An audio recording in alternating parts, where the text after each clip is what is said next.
नमस्कार, आप देख रहे हैं तापमान लाइव। मैं प्रशांत अभी पटना के गांधी मैदान में, और हमारे पीछे जो भीड़ देख रहे हैं, मैं इससे पहले ही बताया था कि गांधी मैदान एक बार फिर इतिहास रचने जा रहा है कि पूरे देश से लगभग 10 लाख से अधिक मुस्लिम समुदाय को यहाँ पर बुलाया गया है। सिर्फ एक ही मकसद उनका है कि वक्फ बिल का विरोध करना और संविधान को बचाना। तो हमारे पीछे ये भीड़ें देख रहे हैं, और ये भीड़ ये बयां कर रही है कि निश्चित रूप से जो वक्फ बिल है उसका विरोध होना है और संविधान को हर हाल में बचाना है। ये हम लोग जो है इसलिए आए हैं और चिलचिलाती धूप में बैठे हैं कि जो वक्फ बिल आया है, इस वक्फ बिल को हम लोगों का मांग है कि इसे कैंसिल किया जाए, इसे रद्द किया जाए।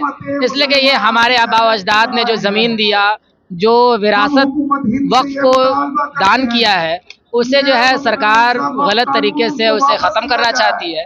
तो इसके लिए हम लोग का मुतालबा है कि इसे जो है ख़त्म किया जाए, इस कानून को कैंसिल किया जाए। इस कानून से आपत्ति इसलिए है कि इस कानून से हमारी मस्जिदें, हमारे मदरसे, हमारे खानकाहें, ये सारी चीज़ों पर जो है हमारे आबा अजदाद ने जो चीज़ हमें दी है, उन चीज़ों पर जो है उंगली उठाया जा रहा है और उन चीज़ों को ख़त्म करने की कोशिश की जा रही है। इसलिए हमें आपत्ति है और इसी वजह से हम लोग यहाँ आए हैं। गांधी मैदान में बैठने का मकसद, ये धूप हमारे लिए कोई मायने नहीं रखता है। अगर हमारे हक को छीना जा रहा है तो धूप और बारिश हर चीज़ को हम बर्दाश्त करने के लिए तैयार है, लेकिन इस कानून को हम वापस करा करके दम लेंगे।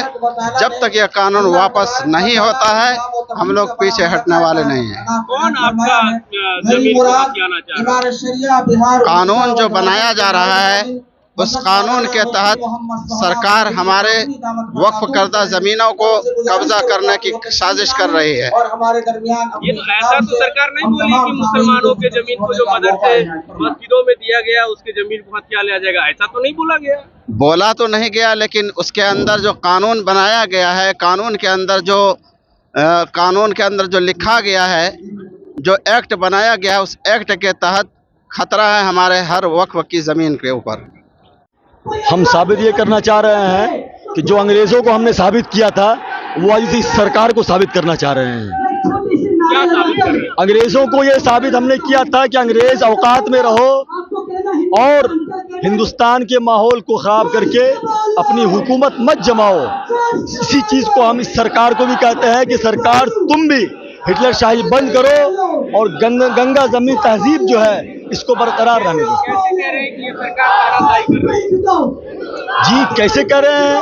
हमारे हिस्से की रोटी को छीन ले रहे हैं। मैं ऐसे कह रहा हूँ कि जिस तरह से एक शख्स एक तालाब से मछली को बाहर निकाल रहा है और ये सरकार जो है वो ऐलान कर रही है कि एक आदमी ने मछली को डूबने से बचा लिया, और आप लोग भी वही दिखा रहे हैं कि एक आदमी एक मछली को पानी में डूबने से बचा लिया। आप लोग अफवाह फैलाने की बात करते हैं कि सरकार मस्जिदों की जमीन को, मदरसों की जमीन को कब्जा कर लेगी। सर, अफवाह अगर हम फैलाएंगे तो सुप्रीम कोर्ट की जो अभी टिप्पणी आई है, सुप्रीम कोर्ट क्यों उनके ऊपर स्टे लगा रही है?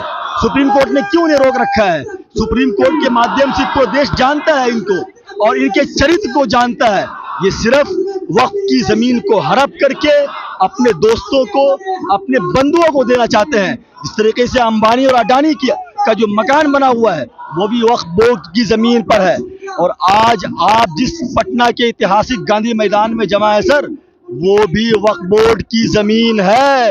ये सरकार लालची है, और आप याद रखें, ये सरकार हमसे छीन करके हमारी हिंदुस्तानियों को नहीं देने वाली। ये सरकार बेच देगी। ये नीरव मोदी की सरकार है, ये विजय माल्या की सरकार है।